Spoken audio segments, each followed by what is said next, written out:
हम लोग अनदेखा कर दिए गए 2024 के चुनाव में, मार खाए, जमीन से जुड़कर हर उत्तर भारतीय इग्नोर कर दिया गया या पीछे ढकेला जा रहा है। तो इसके लिए हम लोग कहाँ जाए, किससे बोलने जाए? ये सिर्फ हमें लोकतंत्र के चौथे स्तंभ के माध्यम से लोकतंत्र के तीसरे स्तंभ तक एक मैसेज कन्वे करना है, क्योंकि भारतीय जनता पार्टी ही हमारी माँ बाप है, उसको छोड़ के हम जाने वाले नहीं है। इस प्रकार से इनकमिंग चालू है तो हमारे जितने भी उत्तर भारतीय लगभग सदमे में है बेचारे, ऐसा समझो सदमे में है। तो इसलिए हम आग्रह करेंगे आपसे कि ये बात हमारी ना देवेंद्र जी तक जाए, बाकी और मुझे नहीं लगता है कि कोई इस बारे में समझेगा। भारतीय जनता पार्टी से एक ही रिक्वेस्ट करूंगी कि जिसने संगठन में काम किया है, जिसने पक्ष को निष्ठावान के तरीके से आपने अपना समय दिया है, तो खुद सोचना चाहिए कि नहीं ये लोग 30-35% है तो अपना कितना सीट है उसके हिसाब से 1-2 सीट कम दो, जो हमारी मांग है ना। नमस्कार दर्शकों, मैं हूं आदित्य सिंह, मेरे साथ आप सभी देख रहे हैं नेशन नाउ 9। इस वक्त मैं नाला सुपारा के महेश पार्क में उपस्थित हूं। मेरे साथ भारतीय जनता पार्टी का उत्तर भारतीय तबका इस वक्त उपस्थित है। इनकी मांग है कि इनकी आबादी भी अच्छी खासी है, तो इनके ऊपर भी जरा निगाहें फेर लेनी चाहिए। बात करेंगे और जानेंगे क्या मसला है, क्या कुछ मांग है और क्या कुछ कहना सुनना है। सबसे पहले नमस्कार सर, क्या कहेंगे? नमस्कार, मैं उत्तर भारतीय मोर्चा का अध्यक्ष हूँ, संयोजक हूँ उत्तर भारतीय आघाड़ी का। हमें हर दिन लगभग 150 फोन आते हैं, 150 लोग मिलते हैं कि भाई आपका नेतृत्व क्या है। जो 2% यहाँ है वो लोगों ने आवाज उठाया कि मुझे 5 सीट मिलना चाहिए। आप 35% है तो आप कभी आवाज उठाए क्या अपनों के लिए? तो मैं ये कहना चाहता हूँ, सीधा सवाल आ गया नेतृत्व करने पर, बताइए। मेरा ये कहना है कि जो भी मीटिंग हो रही है अगर ऊंचे स्तर पे हो रही है ठीक है, हमको ना बुलाया जाए, लेकिन अगर हमारे अध्यक्ष है, हमारे आमदार है, वो बुला के तो हमारे समाज को बैठा के बोल ही सकते हैं कि भाई ये आपके लोग नेतृत्व करने वाले हैं और इतने लोगों को आपको टिकट दिया जाएगा। अभी जिस प्रकार से इनकमिंग चालू है तो हमारे जितने भी उत्तर भारतीय लगभग सदमे में है बेचारे, ऐसा समझो सदमे में है। तो इसलिए हम आग्रह करेंगे आपसे कि ये बात हमारी ना देवेंद्र जी तक जाए, बाकी और मुझे नहीं लगता है कि कोई इस बारे में समझेगा कि जिस तरह से इनकमिंग हो रही है। भावनाओं को नहीं समझेगा। यस, अगर समझ रहा होता तो इस तरह की चीजें नहीं होती। बिल्कुल नहीं होती। हम लोग अनदेखा कर दिए गए 2024 के चुनाव में, मार खाए, जमीन से जुड़कर हर उत्तर भारतीय अच्छे से काम किया, लेकिन जब उसकी बारी आई कि वो अपना समाज में कुछ सेवा करेगा तो उसको इग्नोर कर दिया गया या पीछे ढकेला जा रहा है। तो इसके लिए हम लोग कहाँ जाए, किससे बोलने जाए? आप देखेंगे ये उत्तर भारतीय समाज है जिनका कहना इन्होंने खूब परिश्रम किया, मेहनत किया, अब इनका मेहनताना देने का समय जब आया, इनका जो फलसफा इनको देने का समय आया, तो ये दिया जा रहा है कि मान सम्मान नहीं दिया जा रहा है, दरकिनार किया जा रहा है। क्या कहेंगे सर, क्या कहना है? ज्यादा कुछ नहीं कहूंगा, बस इतना ही कहूंगा कि जितनी हमारी हिस्सेदारी है उसको ध्यान में रखना चाहिए शीर्ष नेतृत्व को, और उत्तर भारतीय समाज को आगे लाना चाहिए, क्योंकि उत्तर भारतीय समाज नाला सोपारा में सबसे ज्यादा अग्रसर रहा है हर क्षेत्र में। इसको नजरअंदाज किया जा रहा है, जो कि नहीं होना चाहिए। हम लोगों की हिस्सेदारी कितनी है वो उनको समझना चाहिए, और हमको कोई बगावत नहीं करनी है। हम भारतीय जनता पार्टी में ही रहेंगे, क्योंकि भारतीय जनता पार्टी ही हमारी माँ बाप है, उसको छोड़ के हम जाने वाले नहीं है। इसीलिए ये कहना चाहूंगा कि हमारा शीर्ष नेतृत्व इस पर ध्यान दे और हम लोगों की जितनी भी हिस्सेदारी हो उसको देने की कृपा करें। अन्यथा भारतीय जनता पार्टी का काम तो हमको करना ही है, लेकिन जिस तरह से पक्ष प्रवेश हो रहा है, रोज पर डे हो रहा है पक्ष प्रवेश, और हमारे आमदार साहब और कोई सूचना भी हम लोग को नहीं आ रही है, कर रहे हैं, कोई बात नहीं है, लेकिन अब उसमें क्या बोल सकते हैं, कुछ भी हो सकता है, क्योंकि सोशल मीडिया के माध्यम से जिस लोगों के साथ में हम लोग सब दिन झगड़ा किए, मारामारी किए इलेक्शन में, हर इलेक्शन में, आज वही लोग के साथ में हम लोग को काम करना पड़ेगा। पब्लिक क्या समझेगी? पब्लिक के बीच में हम लोग कैसे जाएंगे? और हम लोग जिसको ABCD भी पता नहीं है उसको लाके तुमको कैंडिडेट बना दे रहा हूँ, ये है वो है, मतलब किसी को कुछ भी जानकारी नहीं है भारतीय जनता पार्टी में। और जो आज 24-25 साल से भारतीय जनता पार्टी का काम कर रहे हैं उनको इग्नोर किया जा रहा है, जो कि ऐसा नहीं होना चाहिए। ये देखिए, उत्तर भारतीय समाज जो है उनके दिल पर चोट लगी है सीधे तौर पर। इनका कहना है 35 साल हमने जिससे लड़ाई लड़ी है उन्हीं को हमारे पार्टी में प्रवेश कराया जा रहा है। ऐसे में क्या मुंह लेकर हम समाज में उतरेंगे, क्या वोट मांगेंगे?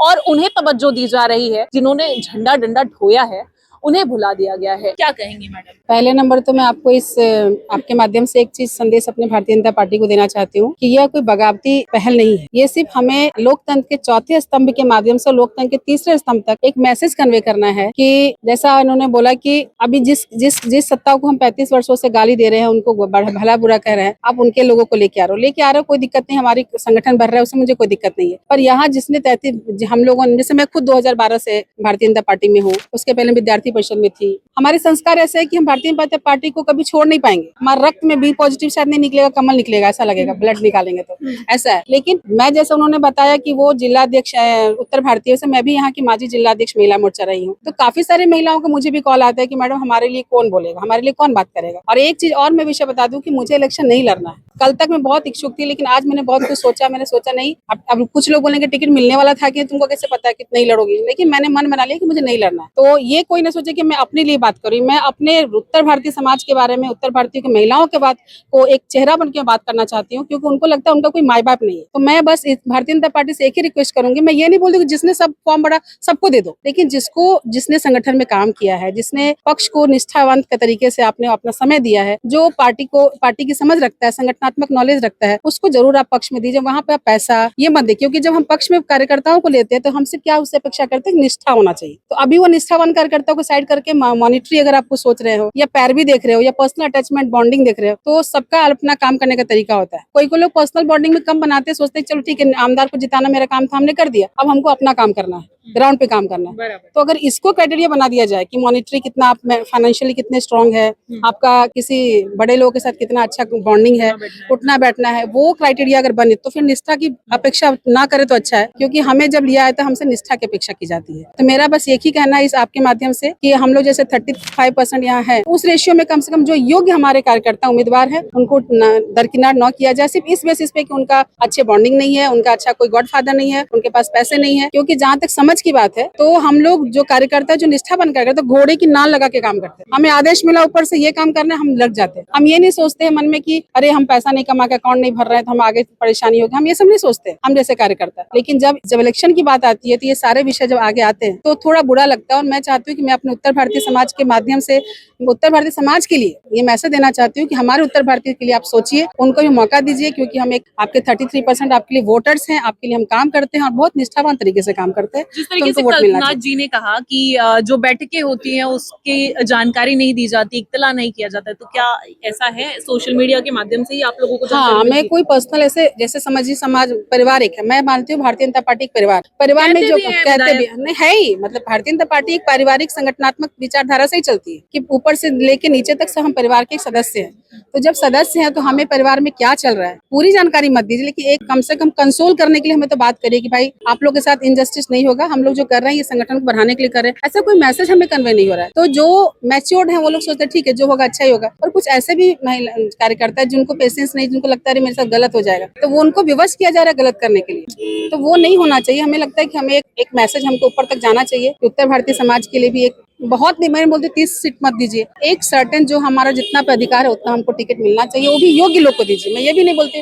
किसी भी अयोग्य को चिपका दीजिए, पर योग्य कैंडिडेट को देखिए, उनकी योग्यता पे बात करिए, उनकी निष्ठा पे बात करिए और उसके हिसाब से टिकट दीजिए। मेरा बस इतना ही आह्वान है। आप देखेंगे यहाँ पर ये जो उत्तर भारतीय समाज है, यहाँ पर बसई विरार में सत्ता परिवर्तन हुए तकरीबन 1 साल से अधिक का समय हो चुका है। अभी तक ये शांत थे। चुनाव के पहले इन्होंने अपना जो मेहनत था, जो परिश्रम था, वो खून पसीने के माध्यम से दौड़कर झंडा डंडा ठोकर किया है। अब उसके बाद में अब ये आवाज उठा रहे हैं क्योंकि चुनाव का समय आ गया है और 35 साल पुरानी जो सत्ता का राग अलापा जाता है कि उन्होंने कुछ काम नहीं किया, उनके कार्यकर्ताओं को ही बुलाया जा रहा है। तो ऐसे में इनकी नाराजगी है, ये खफा है, क्या कहेंगे? नहीं, एक चीज मैं और विषय में आपको बोलना चाह रही हूँ कि अभी दिखने में आ रहा है कि जैसे बारिश में गोबर छत्ते उगते हैं, अब बारिश खत्म गोबर छत्ते बंद हो जाते हैं। ऐसे कुछ लोग ऐसे हैं जिन्होंने इतने 4 वर्षों में कुछ काम नहीं किया, पिछले कालांतर में कुछ काम नहीं किया, लेकिन अभी लोगों को दिखा, सोशल मीडिया का जमाना है, जो दिखता है वो बिकता है। मोदी जी खुद सोशल मीडिया पे बहुत हम लोग को इन्फ्लुएंस करते हैं कि आप सोशल मीडिया पे बने रहिए।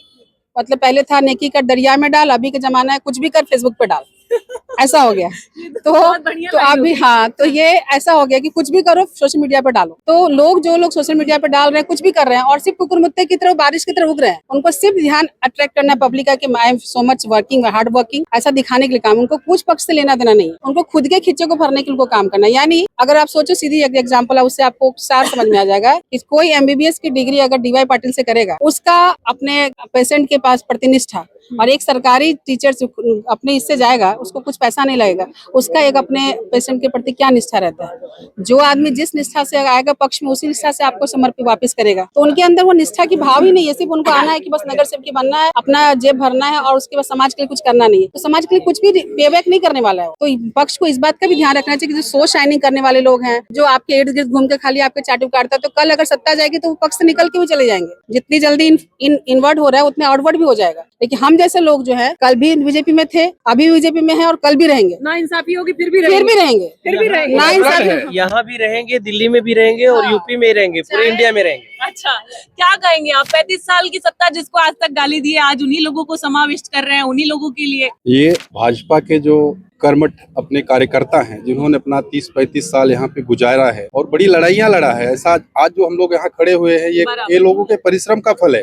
और मैं खुद एक अधिवक्ता हूँ और हजारों की संख्या में हम लोग यहाँ रहते हैं, सब परिवार रहते हैं। ऐसा नहीं कि हम लोग खाली ऐसे ही रहते हैं। और हम लोगों का भी मन में ये एक जिज्ञासा है, हमारा समाज है, हम अपने समाज के लिए भी लड़ना चाहते हैं, अपना हक मांगना चाहते हैं। और जो हमारे यहाँ लड़ने लायक है, करने लायक है, सक्षम है, हर ढंग से सक्षम है, पैसे से सक्षम है, राजनीति में सक्षम है और सेवा भी करते हैं, सेवा भाव में भी कभी पीछे नहीं हटते हैं। तो हमारी भी मांग रहती है और विनम्रता पूर्वक मांग है, विनम्रता पूर्वक हम मांग कर रहे हैं। हमारा कोई विरोध ऐसा नहीं है कि पार्टी के खिलाफ हम काम करना चाहते हैं। हम पार्टी का काम करना चाहते हैं, पार्टी के साथ जुड़े भी रहना चाहते हैं और जुड़े रहेंगे। लेकिन हमारा समाज है, हम अपने समाज के लिए तो मांग करेंगे ही ना। हम 30 से 35% यहाँ पे हैं। हमारे लोगों को मैं देख रहा हूँ जो आउट गोइंग इनकमिंग ये सब चालू है, जो बेचारे परिश्रम कर रहे हैं, जा के वार्डों में मेहनत किए हैं, तो उनको हक मिलना चाहिए ना। आपके माध्यम से मैं ये बोलना चाहता हूँ, जो पार्टी के शीर्ष अपने संगठन के लोग हैं, जो जवाबदार लोग हैं, उनको ये समझना चाहिए कि जब आक्रोश फैलता है ना तो विस्तृत रूप पकड़ लेता है। तो अभी कुछ हुआ नहीं है। हम अपनी मांग विनम्रता पूर्वक रखना चाहते हैं कि हमारा जो संगठन है, हमारा जो समुदाय है, उनको भी समुचित, ऐसा नहीं हम कुछ भी मांग कर लेंगे, जो समुचित है उनको मिलना चाहिए। अगर हमको मिलता है तो हम लोग तो एकदम अपने रगों में टहल रहा है, खून दौड़ रहा है। हम लोग और दूसरा कुछ नहीं चाहते हैं। कितनी सीटें चाहिए आप लोगों अब को? समझो अपना जो राजस्थानी 30 समाज ने 5 सीटें मांगी थी। अब उनके हिसाब से देखेंगे तो हम लोग तो बहुत आगे मांग करेंगे। लेकिन हमारी मांग ऐसा नहीं है कि जो ऐसा लोगों को लगे कि गलत है। उनको खुद सोचना चाहिए कि नहीं, ये लोग 30-35% है तो अपना कितना सीट है उसके हिसाब से 1-2 सीट कम दो। जो हमारी मांग है ना, हम तो संतोष करने वाले आदमी हैं। हमारा जितना होता है 1-2 सीट और कम दे दो भाई, यही करेंगे ना। लेकिन देना चाहिए कि नहीं देना चाहिए, यही तो आपके माध्यम से हम कहना चाहते हैं कि हमारी जो भागीदारी है वो मिलना चाहिए और प्रेम पूर्वक मिलना चाहिए, जो जिससे किसी के अंदर किसी प्रकार की कोई आक्रोश न हो।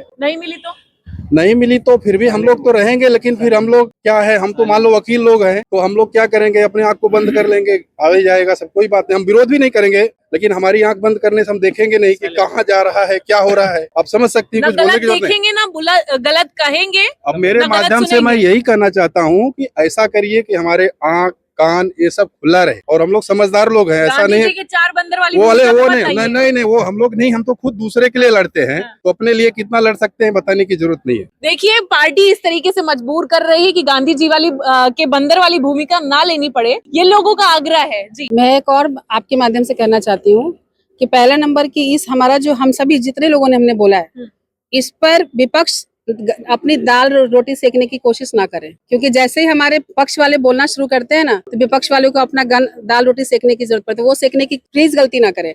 हम पहले जैसे मैंने भारतीय जनता पार्टी के थे, हैं और रहेंगे। लेकिन हम कहाँ मांगेंगे, हम किससे अपनी बात कहाँ रखेंगे। हम उत्तर भारतीयों का सिर्फ चेहरा बन के सामने एक बुखरा बन के हम चाहते हैं कि उत्तर भारतीयों की बात हम रखें और सिर्फ काम करने के लिए। ऐसा नहीं लगना चाहिए, मैसेज आना चाहिए कि भाई उत्तर भारतीय सिर्फ झंडा ढोने के लिए, काम करने के लिए, और जब आपको हक मिला तो हक नहीं मिल रहा है, ऐसा एक मैसेज नहीं जाना चाहिए। बस एक यहाँ पर आमदार की इलेक्शन हो चाहे खासदार का इलेक्शन हो, उत्तर भारतीयों ने हर जगह मदद किया है। दिन रात कुछ देखा नहीं उन्होंने समय, हर वक्त बारिश में भीगते हुए काम किया है। लेकिन अगर अभी इलेक्शन की बारी आई, जब हमारे हक की बारी आई, अगर नहीं देंगे तो फिर ये गलत बात है। मैं आपके माध्यम से यही बोलना चाहूंगा वरिष्ठों को भाजपा के कि हमको अनदेखा ना किया जाए। अगर अनदेखा करेंगे तो फिर आने वाले समय में फिर हमको भी फिर कुछ सोचना होगा। क्या कहेंगी आप, क्या कहेंगी? वही उतना ही क्या मांग है?